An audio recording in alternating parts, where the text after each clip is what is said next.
What's up, YouTube? Christian Van Hoos here, aka CVH. As a lot of you might know, I am the current Kaijudo writer for AlterRealityGames.com. I also have a segment going on Kaijudo.com, as well as a YouTube channel, which you can probably find the link to in the description below. I decided to take this week with the article contest for Kaijudo and Vanguard going on the main site, and do a video article for a change to see how that goes over. Just a quick deck profile on my current version of Blurple. So, yeah, let's just get right into it. If you're familiar with Kaijudo, you've probably heard of Blurple before. I write about it a lot. It's one of the top decks of this meta right now. If the KMCs, the Kaijudo Master Challenges, were happening like tomorrow instead of May when they're actually happening, I'm sure Blurple decks would take a lot of the top spots in a lot of these tournaments, in my opinion. So this is the build I've been toying with. I think it's fixed up. I fixed it up like a month ago and turned it into this specific version. It's gone under a lot of testing. Every now and then I play it at locals, and this is what I've come up with, so let's just get right into it. Sort of like an in-depth look at one of the top tier decks of the meta for those of you who don't play Kaijudo right now. Anyway, Neuron and Medusa, as you can see right here, form the basis of the deck. The two evolution lines and the two civilizations, of course. For Cyberlords, to evolve into Emperor and Neuron, the main evolution bait you'll be using with this deck are the 3 Cyber Sprites and 2 Cyber Traders that you can see here. These are both great because they can both get you to the turn 3 Neuron, which is especially good if you're going first, because then you'll have 2 turns to attack its shields before they can play Bone Blades, unless of course you hit one of the shields. I only run 2 Neurons and 2 Cyber Trader. I don't really like 3 Cyber Trader, and I think if you run 3 Neurons, it sort of forces you to run 3 Cyber Trader. So that's the reasoning behind that. Like, it's super good if you can get it on turn 3, and yeah, sometimes I think about going up to a third one when I don't get it on turn 3. Or I don't get like the bait on turn 3 or it's whatever, but overall, just for consistency purposes, like there's a lot of times late game when you don't necessarily want to play a Neuron, and a lot of times when it's just not the greatest and they can respond with an easy answer to Neuron, but I've worked with 2, and a lot of builds run 3, but personally I'm a fan of 2. You can also evolve with Aqua Seneschal, as you can see right here, but Seneschal is mostly a standalone card for the deck. Of course, just like Neuron, you could follow it up with Rusalka or Bone Blades and do crazy cool things. Seneschal is definitely still one of the best cards in the game. Speaking of really good cards, Rusalka Aqua Chaser. It's a great follow-up to pretty much any turn 3 play in the deck. It's a great answer to pretty much any threat except for King Neptus. And you can also do really crazy plays with this and Hydra Medusa, because if you Rusalka back your own Hydra Medusa, there's a lot of times when you play Medusa the first time, you don't really want to start attacking if it's like your only thing on the field. So if the game is getting kind of slow, you can Rusalka back your own Medusa for later usage, which is always good.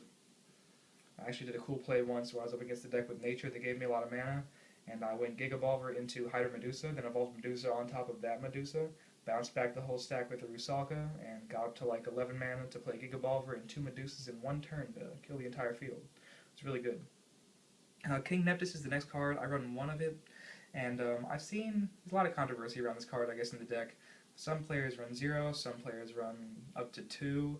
I personally stuck with 1. It's very good against certain decks. Like, I understand that it's probably bad against the Saberbolt matchup because cards like Bronze Arm, Sabertooth, and Bolttail really don't care about this card. They can just attack over Neptus with relative ease. But against like a mirror match, or specifically a Water Dark Fire control deck, it can be very, very good. And it's won me games almost single-handedly against Water Dark Fire control, especially. Like, if they don't have the Neuron, they bumping with Medusa, it's making them do that is pretty good. For spells, you have 3 Logo Scans, which are pretty self-explanatory for this type of deck. I'm pretty sure all Blurple decks should be running Logo Scan. 1 Ice Blade. I don't like the idea of a card being like a filler card, but if there was one card I could change out to make a different tech card, it would be Ice Blade. I put it in just because you can bounce a Bronze Arm Sabertooth when you don't have Rusalka. It's just sort of like an extra out to that. And if they evolved off like a Razor Hydra or something, they can't replay it in 1 turn, which is pretty good. And it also sort of attempts to fix the lack of Shield Blast that this deck has. This is like the 7th Shield Blast in the deck, so not a whole lot of those. But I've seen some players, like not a lot of people run this card. Like, you can run a 3rd Cyber Trader, a 3rd Neuron, any number of things over it really. But I'm a fan of Ice Blades. It's been doing some cool things. Allow me to reuse some Rusalkas every now and then, so that's cool. Excuse me. For Darkness, like I said, it revolves around the Chimera lineup featuring 3 Hydra Medusas, which is definitely, I think in my opinion, probably the best evolution out right now. It's just so easy to play and such a game-breaking effect with its unconditional removal. 3 Gigavolvers start out the bait. This is an idea I got from Bobby Break a long time ago. Ran it at locals, did well, bumped it up to 3 because that's how you gotta do it in my opinion. And ever since that, it's just spread across my local. Everyone's been using it, and even across like the community. Like I can look online, and the vast majority of Blurple decks running Hydra Medusa will be running a playset of Gigabolver because it's so easy. Like, sure they can play like an Unchain and get rid of your field and your Chimeras on board, but if you hold Gigabolver Medusa for the low cost of 6 mana, you can just get that Medusa out there for. And there's pretty much nothing they can do to stop it, so that's always good. 3 Gloom Hollows has become pretty much a staple in most decks running Darkness for good reason because of a Bronze Arm Sabertooth and the like, Helo Flame. Very good card uses bait. 1 Giga Stand, another thing that people don't really run too often in this deck. I should mention that Giga Stand and the 1 Skull Shatter are my only 2 cards for discarding my opponent's hand, because discard really isn't the focus of Giga Stand. It's mostly just because it's good bait. That's why I don't run Fumes on Giga Stand, because I can evolve Giga Stand, of course. But against like a rush matchup or any sort of like ramp deck or things that don't really have a hand, like using this at the right time to like attack over a small creature and discard cards can be like devastating. So in certain matchups I really like having this card, and I'm glad I have it in 1. It's another thing that you can follow up with Rusalka or Bone Blades and get pretty good advantage off of. 3 Screechings has become the norm for good reason, because look at my deck, there's tons of bait that's like under level 3, like level 1 and 2. And especially in like rush decks, decks that run nature.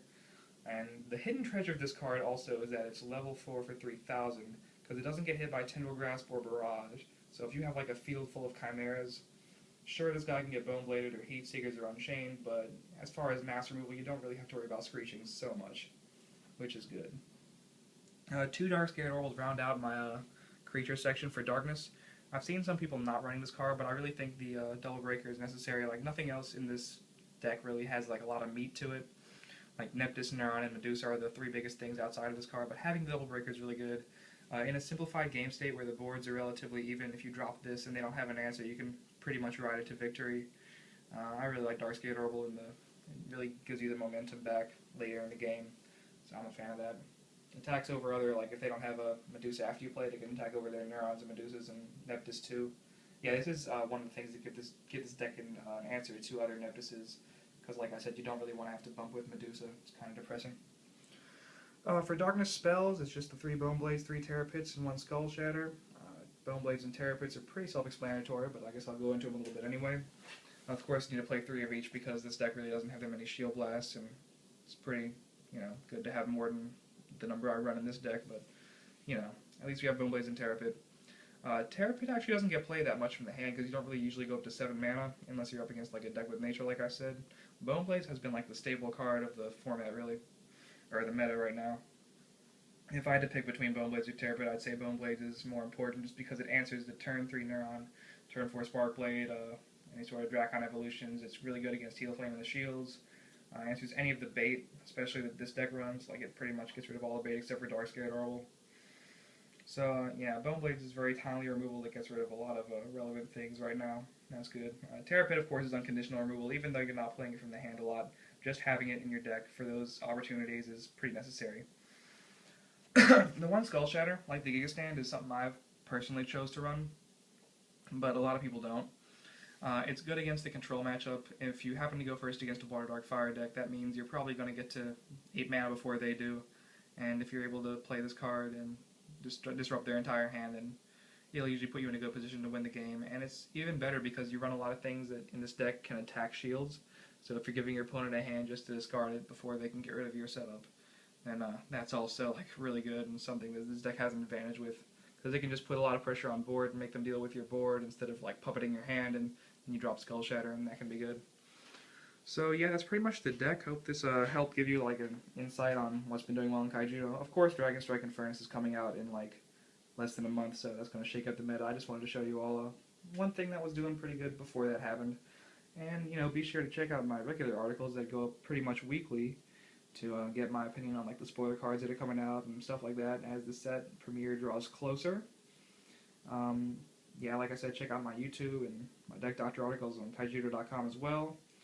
And until next time, guys, play hard to go home.